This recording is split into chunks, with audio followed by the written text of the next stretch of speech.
Tyson Fury has remained the undefeated lineal heavyweight champion with an eventual decision over unheralded Swede Otto Wallin. But it wasn't the walk in the park everyone assumed. In fact, it turned into a bit of a bloodbath. Fury was in his customary high spirits before the fight, happy to deflect talk of his upcoming rematch with WBC champion Deontay Wilder to concentrate on the challenge in front of him. In the process, he made one oddly prophetic statement. I'm not interested in Deontay Wilder one bit. I've got Otto Wallin to think about. Then I'm going to think about getting smashed in Las Vegas with all the Mexican people. Then you might have to scrape me up off the road after I get run over when I'm drunk. Who knows? So February's a long time away. I might have a lot of cuts and bruises by the time February comes. So we'll worry about that when it arrives. Fury was also in full Mexican Independence Day mode as he joined the celebrations with his choice of clothing and a spin on his usual fight name. Well, yes, I am the Gypsy King, El Rey Gitanos, and it is a privilege to be boxing on Mexican Independence Weekend. I'm going to put on a fantastic show, and yes, I do love big cuddly toys and crayons. Thank you very much. The 206-centimeter Rey Gitano hit the scales at his lightest weight ever, a trim 115 kilos, outweighing Wallin by 8 kilos and outreaching him by a hefty 18 centimeters. Despite the disparity, Wallin managed to box his way inside, opening a significant cut over Fury's right eye in the third round. But Fury came back after his slow start to dominate proceedings, absolutely piecing Wallin up in the later rounds as the Swede tired. Fury was taken to hospital after the victory, where he received 47 stitches to repair the horrendous gash.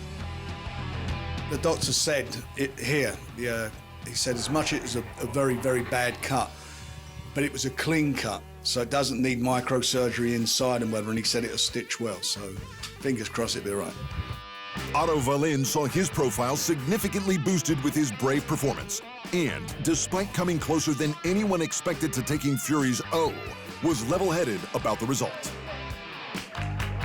I think he used his experience to steal some rounds.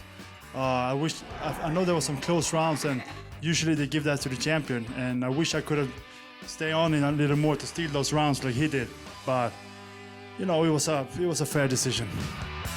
Canelo Alvarez has finally confirmed his next fight and has made a surprising and exciting choice. Light heavyweight champion Sergey Crusher Kovalev. But the best part of the announcement is that rather than contract a catchweight for the much larger fighter, Alvarez has decided to move up 2 divisions to fight at the light heavyweight limit, 15 pounds higher than his last bout. Sergey Kovalev versus Canelo Alvarez for the WBO light heavyweight title will take place at the MGM Grand Garden Arena on November 2nd. Christmas has come early this year. In the UFC, it took less than a round for fan favorite Justin Gaethje to stop fan favorite Donald Cerrone at Fight Night 158 in Vancouver over the weekend. The win places Gaethje in the hot seat for a lightweight title shot behind only fan favorite Tony Ferguson.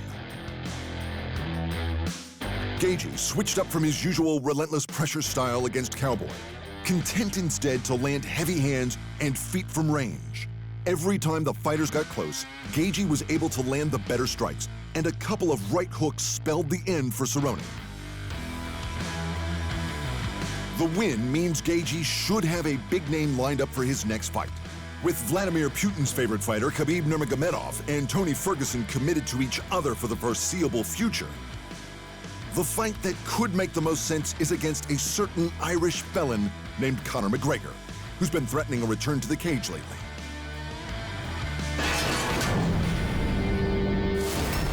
Justin Gaethje won his 7th performance bonus in 6 fights with the UFC at Fight Night 158. Misha Cirkunov won the other for his Peruvian necktie finish. Fight of the night went to the nonsense fest that was Michel Pereira, flipping his way to a loss to Tristan Connolly. In the boxing, Emmanuel Navarrete won his 3rd title fight since May. Jaime Munguia defended. Franchon Cruz de Zern picked up a 2nd. and Amanda Serrano battered Heather Hardy in her return to featherweight.